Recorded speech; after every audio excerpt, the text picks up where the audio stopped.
At CBF, we know that for you to change your body, you need to change your mind. Exercise and eating healthy is only part of the plan. We care about our members as we care about our family because our members become our family. It is not about competition but support. It is not about being the strongest or the fastest, but about you defeating your negative self. It is about working together and making the task challenging and have fun. By the end, what matters is not how hard the session was, but that you take control of your mind so you can take control of your body. My name is Sandro Torres, and I'm happy you are part of our family. Welcome to Custom Body Fitness.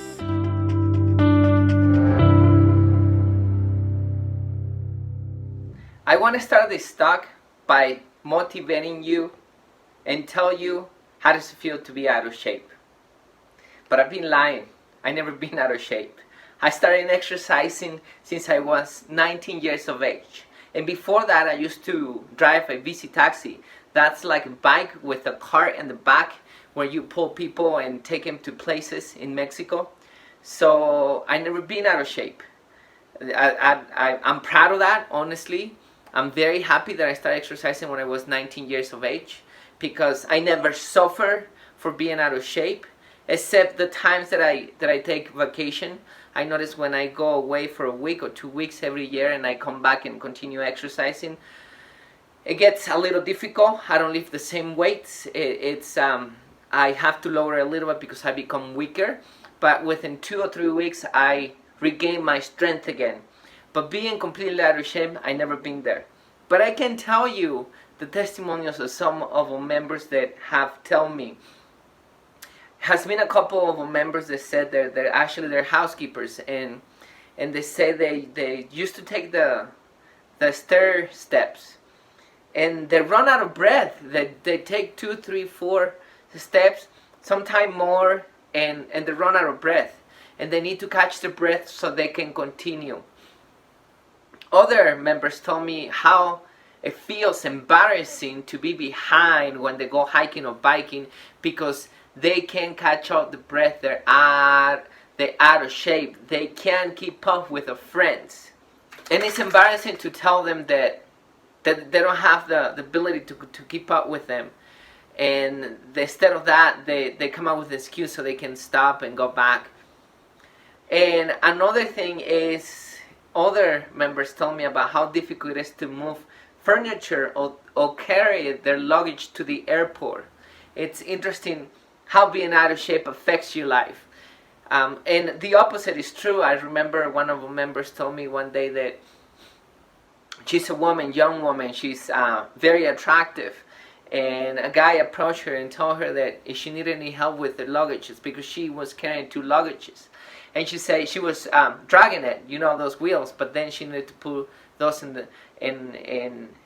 the carousel so they can weigh it. And she said, "No, I got this." And she picked those up and put them in that way or whatever carousel with no problem.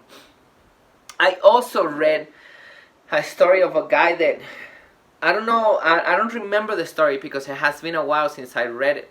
It has been like 8 years or something like that. But it goes something like the son was falling off a cliff and died, and he could have saved it. But the reason he couldn't is because he didn't have the stamina to run fast. He was too slow. He was overweight.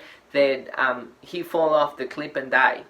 That was the saddest story, but he tells the story because he wants you to get motivated and to understand how being in shape it's very important to save your son's life in case that it is in danger and you have the strength and the fitness level to run as fast as possible if something like that happened. I can tell you that my motivation to exercise was very superficial. When I started, I remember I met a guy. He was a bodybuilder. I think he was very handsome, and I want to be just like him to attract the opposite sex. I wanted to attract women. I wanted to be just very handsome like this guy. He stand out compared with the other guys, and I said I want to be like this guy, very strong. He had a very nice legs, body, arms. He you can see that he exercised. So that's how I got motivated. That was a superficial motivation, but it was enough for me to start to begin my journey into being fit. As I continue with my life, my motivation changed. One day I discovered I fall into depression. When I fall into depression, I make a lot of conclusions. And one of the conclusions I made is that my life doesn't belong to me. I'm very naive, and you are very naive if you think that your life belongs to you, and I think that my life belongs to me. Why is that? Because it doesn't belong to us. At any moment we can die of anything. Somebody can shot us, we can get into a car accident, we can slip and fall and hit on our head. Anything can happen. A black widow can bite us, and maybe, I don't know, we can get into an accident. There's so many ways we can die. You can die of anything and anywhere. So the decision is not yours. You can be careful for anything. You can be very aware of your surroundings, but when you're gonna die, you're gonna die. So your life doesn't belong to you. When I discovered that, I asked what I was made for, and then I discovered that I was made to serve people. I have a mission here in this life, and I want to live it to the fullest. And since my life doesn't belong to me, and God decides when I'm gonna die, and I need to serve people, I need to be in the best shape ever to be able to help people. If I'm not in the best shape ever, I'm not gonna give my 100% to people.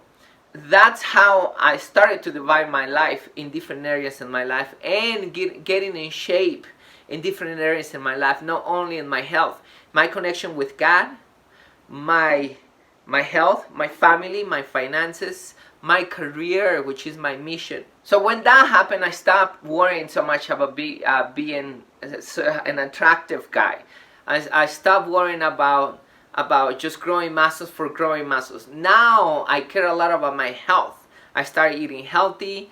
I start getting stronger. I start doing my cardio. I start working mentally to become also mentally healthy. But there is two things that help me be in shape, become in shape, and continue being in shape. One of them is being persistent. And I remember when I was a kid, a lot of people called me that I was very stubborn. And I was stubborn because I wanted things the way I wanted, and I won't stop until I get it. For many people think that's a bad thing. I think that's a virtue. Because if you're stubborn, if you want something and you fight for it, you're going to get it. Just like me getting in shape. When I was 14 years of age, remember, I come from a very poor family. I mean, we didn't have food to eat. I started working when I was 14, 13 years of age. I started paying for my food and my rent and things like that. To buy pants, to wear pants. It was so difficult for me to buy a pair of pants because I didn't have the money. To buy food, I have to think about it, to go buy a couple tacos because I didn't have the money. So you have to keep in mind that we didn't even have the dream to own a bike. It was difficult to own a bike. Imagine a car.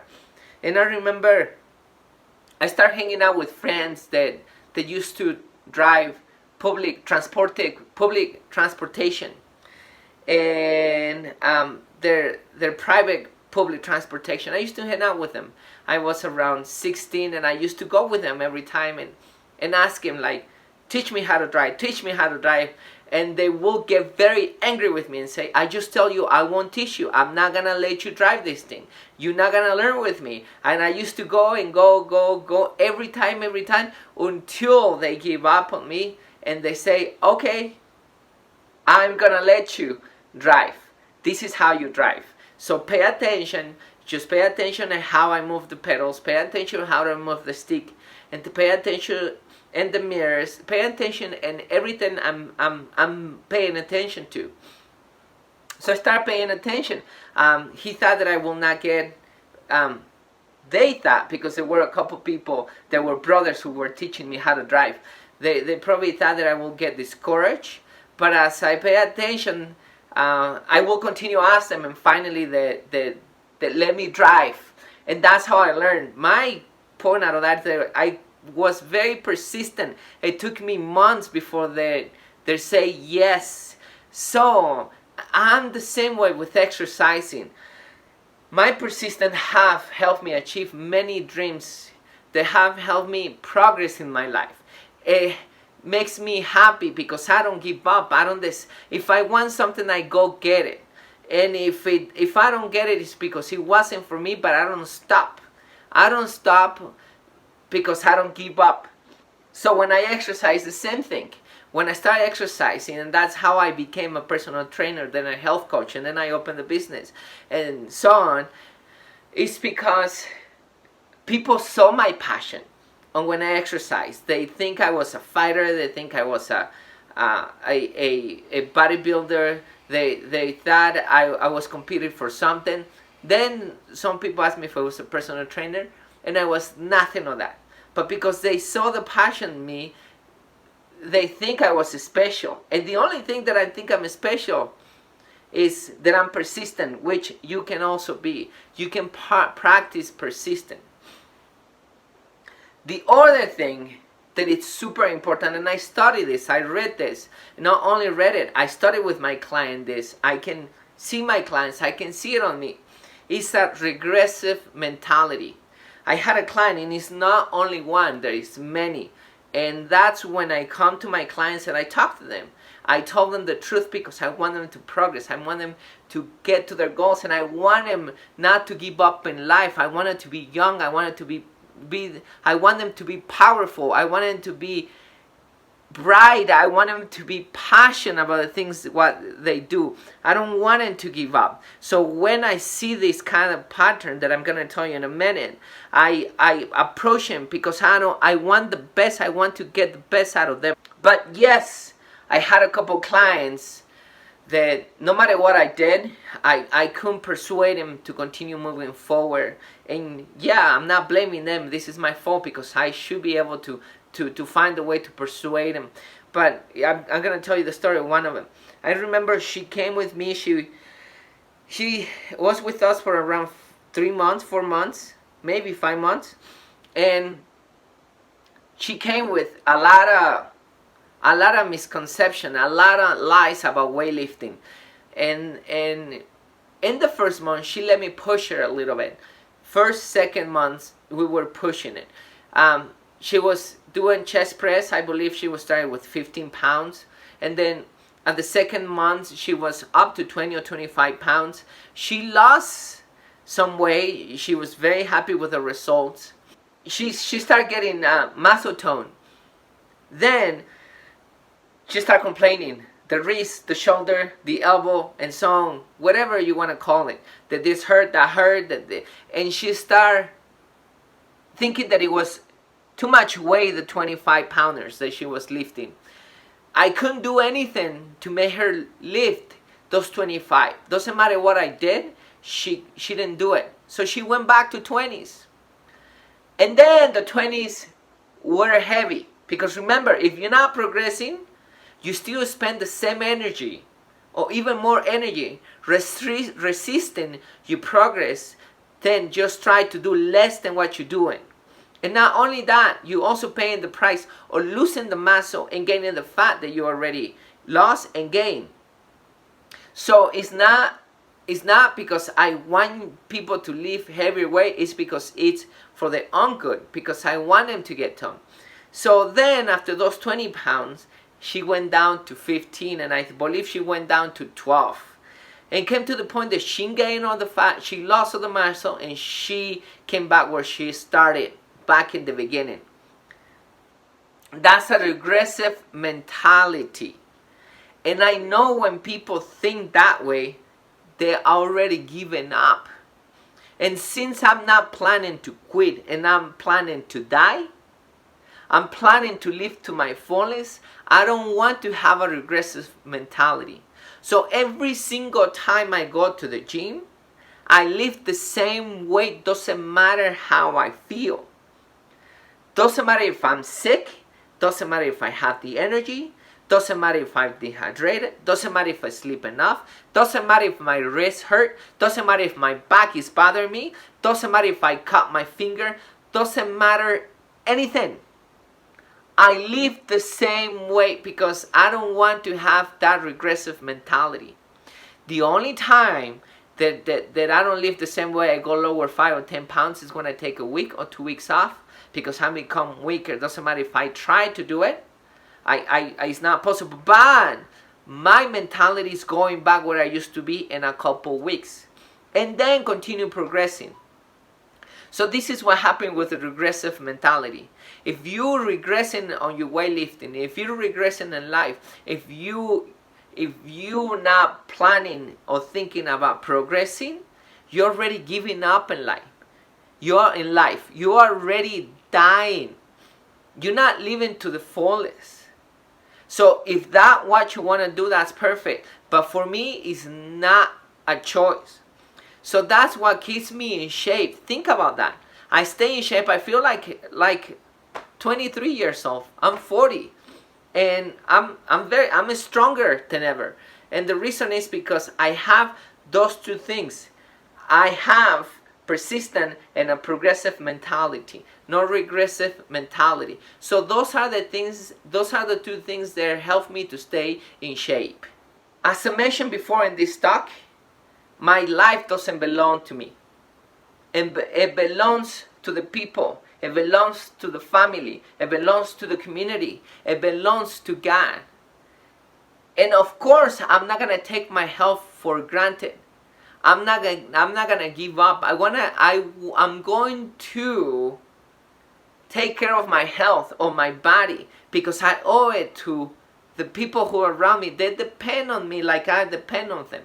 If I want to be an example for people to get in shape, to be healthy, I need to be the example. I can't come up with excuses. And I can't eat junk food. They can't see me stop in McDonald's and eat all those wrong things. They're not good for your health. Not because I care about what people say. No, I don't care about what people say. You probably know this already if you've been following me for a long period of time. But that's an example that I set for people. And if I'm talking about that, I should set up the example, not eating junk food. So yes, I care. I owe it to everybody else. So how serious are you about your life? How serious are you about your health and fitness level? How serious are you about your mission? Do you care about your mission? Do you care about living your life to the fullest? Are you in the fitness level that you want to be? Are you happy with the decisions you're making? Or you just living life just for living? Are you dying actually because you're not living? If you're not really caring about your future, if you're not really caring about how you're going to serve people, if you're not really caring about your health, if you're not caring about your physical and mental health, so then you're probably already dying. I honestly don't know how to tell you this. You might get offended, but I need to tell you, the fitness level that you are in is your choice, it's your responsibility, it's your decision. So if you have a couple extra pounds, if you don't feel that you are in shape, it's your responsibility. So make that decision. Become better today. Be a better person. Start making the right choices to improve your health. Nobody's going to come and motivate you. Nobody's going to come and tell you, here is my motivation, take it and go do something for yourself. It's something that you need to do on your own. Make that decision now. Remember, even though you believe that the life that you have belongs to you, doesn't belong to you. You owe it to a superior power. You owe it to life. So do something for it and fulfill your mission. Thank you so much for taking the time to watch this video. If you enjoyed the content offered here, then I know you will enjoy these books. These are great tools to lead you to successful weight loss, better health, and greater happiness.